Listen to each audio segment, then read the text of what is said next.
En compagnie d'Éric Nolot, le pamphlétaire qui se fait romancier. C'est son premier roman, c'est chez Albin Michel, ça s'appelle Ruse, pas de ruse. Hélène Manarino, bonjour. Bonjour Philippe Vandel, bonjour à tous. Bonjour Éric Nolot. Bonjour Hélène. Je suis là pour dévoiler presque toutes les choses que l'on ne connaît pas encore de vous. Aïe.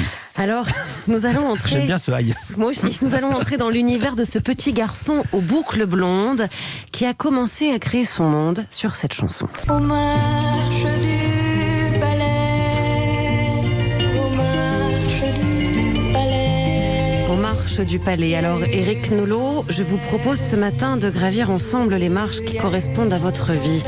La première, celle de votre enfance, entourée de vos petits livres, des Pif Magazine, de votre Sophie la girafe, des riolets du dimanche soir, puisque c'était le soir du « Les enfants prennent le contrôle de la cuisine ».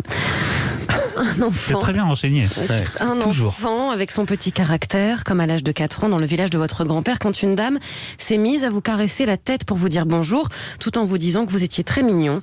Vous ne réagissiez pas, et quand elle vous a dit tout va bien, vous lui avez répondu eh ben moi je te dis merde. À seulement 4 ans. Eh bien oui. Quelle honte. Vous étiez... Déjà, ma grand-mère. tu m'étonnes après. Je leur dis, mais d'où ça lui vient, Nolot? Mais à 4 ans, il était comme ça. Vous étiez un enfant qui ne parlait pas beaucoup, mais quand il fallait sortir quelques mots, c'était jamais pour rien. Montons la deuxième marche vers vos plus grandes passions d'enfant, d'ado, une marche évidemment qui résonne avec ça.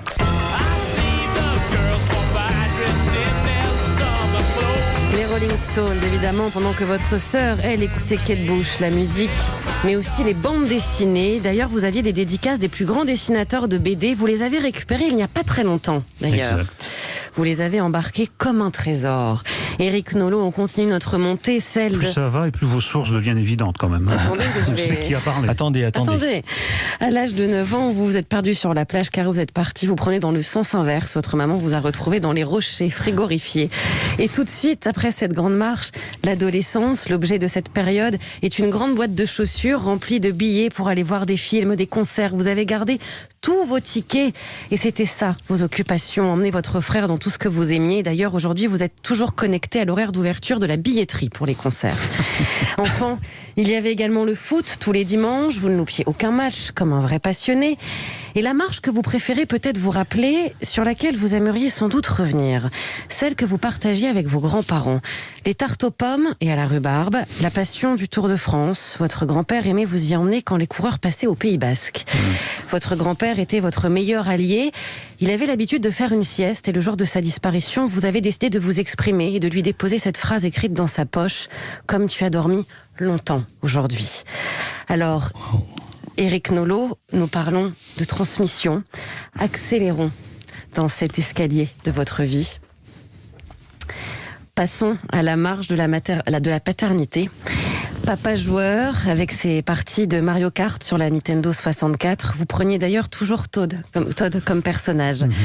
Des soirées, je continue. Ah oui. Des soirées de matchs de foot aussi, des enfants à qui vous répétez souvent ça va mal se terminer. Vous sentez toujours la bêtise entre frères. Mais surtout ce groupe WhatsApp que vous avez appelé We Will Survive, avec vos fils et vous, que vous utilisez quand la maman n'est pas là. Ah, super de balancer, tiens. Oui. Maintenant, elle le sait. Arrêtons-nous aussi sur une marche un peu particulière. La marche bulgare, oui, votre grande histoire avec la Bulgarie. Quand vous êtes parti en vacances là-bas, vous aviez trouvé une chambre d'hôtel dans une villa au bord de la mer.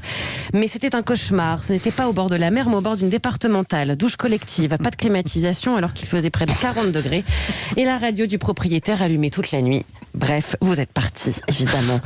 Éric Nolot, sur les tâches de vos habitudes, il y a votre rituel du matin. Vous allumez la radio, faites votre café. Ensuite, vous grillez votre pain complet, vous faites cuire vos œufs à la coque. Et la journée peut commencer.